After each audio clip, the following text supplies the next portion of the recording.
So today's topic that I want to discuss with you is foot pressure and how it relates to barbell movements. So you might be wondering, why is this important? Well, let me show you.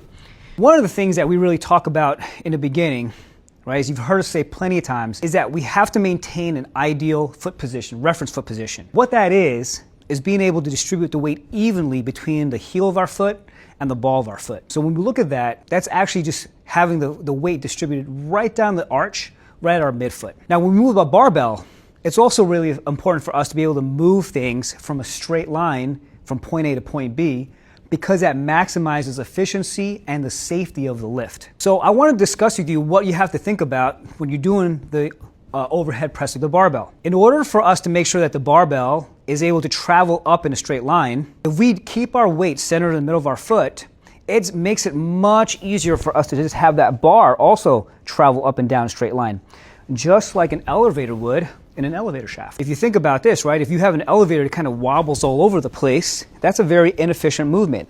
And it's also dangerous to the passengers. So you want to think about, again, just keeping that weight right in the middle of that foot.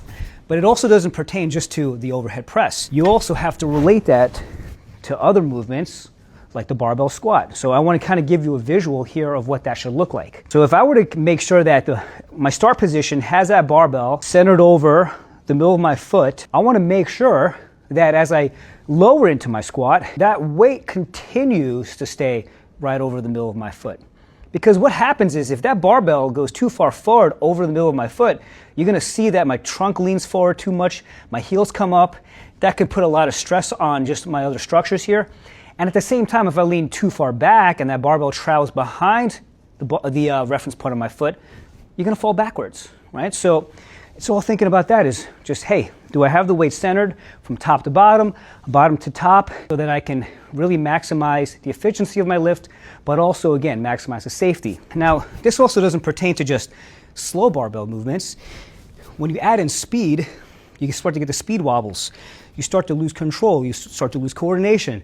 So with movements like a thruster, combination of a squat and overhead press, when you start to move your body through a larger range of motion, there just tends to be a higher chance that you'll have some errors, some deviations.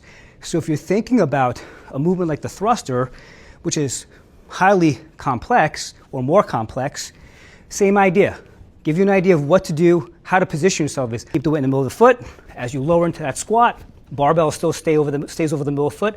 As you press all the way up from that squat position, to simplify things, next time you get in the barbell, just make sure you're keeping ideal foot position.